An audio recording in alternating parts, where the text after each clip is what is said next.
Welcome to Hotline TV, everyone. I'm Amy Walter, and I am so pleased to have joining us Atlantic's own Josh Green, also a resident of our building. Although, are you still a resident of our building? Yep, I you take are naps still up on the 8th floor. That's what I figured. All right, so Josh came out this week with a bombshell story. It's being covered all over the place.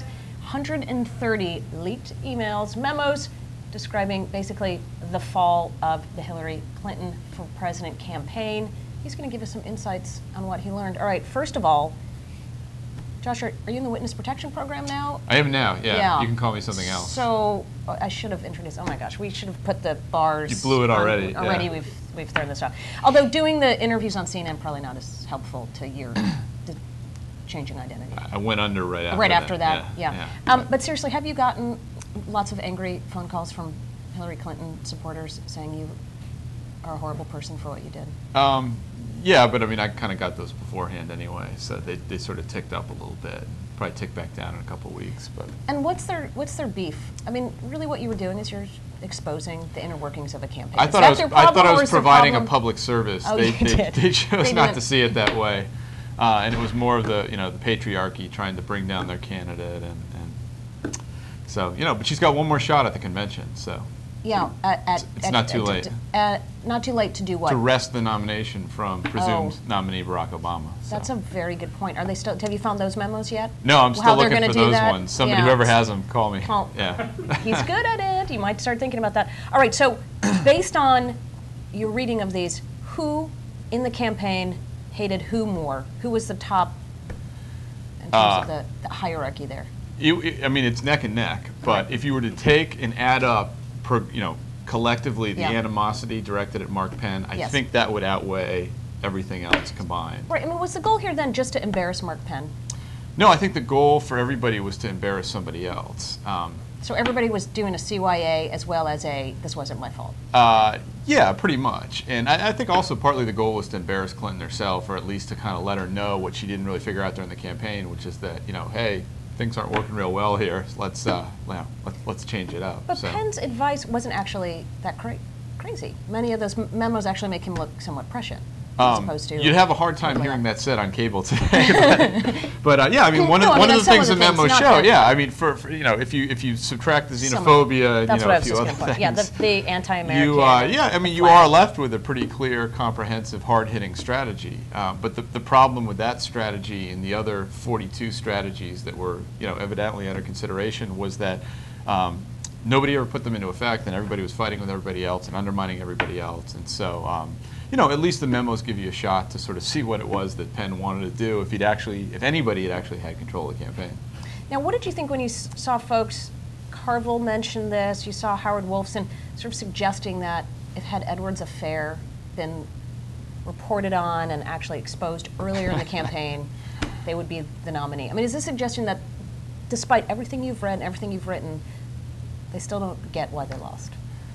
I don't think I get why they lost. I think they each get their own individual reasons for why they lost, which don't necessarily align with mine. But if you go to everybody on the campaign, I think everybody will have a different person to blame based on their own point of view. The idea that if Edwards' dalliance had been exposed before Iowa, that Clinton would have been the nominee, I think is a stretch. I mean, there was a lot of foundering calamity to overcome before she could have made it from Iowa to New Hampshire, even. to. Not, the least of which, of course, was that Edwards supporters actually their second choice was Barack Obama. So I don't know how. And in a way, I mean, if you look at some of the memos, they have Penn's poll-tested attacks on John Edwards, and Riel, Hunter, and Child were not in there. So maybe if they'd done a better job on the Oppo front, they wouldn't have had to rely on somebody else. See, today she'd be the nominee. Today, I know. See, these are all the things that they make you think. All the time. All right. Was there a tipping point when you're looking at these memos that you said, okay, it's pretty clear at this point, this is when this thing just went off the rails? Yes. In fact, I can even point to the exact story. It was a front page piece in the Washington Post on, I believe, March 6th. It was right after the victory in Texas and Ohio, when instead of a banner headline on Clinton resurgent, the banner headline was everybody in the damn campaign hates Mark Penn, and it went on for about 22,000 words, to make that clear. And that was the point at which, even Washington wise man Bob Barnett kind of lost his cool and sent out, hysterical emails. And it was clear from then, in your mind, that this thing was never going to get back. Looking at the internal documents, after that it was sort of open warfare, and you still had Penn recommending this and that, and you had everybody undermining him, and you had Jeff Guerin trying to prop up Howard Wolfson, and sort of, I could go on about the criminology for 2 hours, but I won't. But you won't. But we also don't have 2 hours, although we wish we could, because we would learn so much more. Well, if you want to come back to me to the undisclosed location, we can chat a little after the show. This is very good.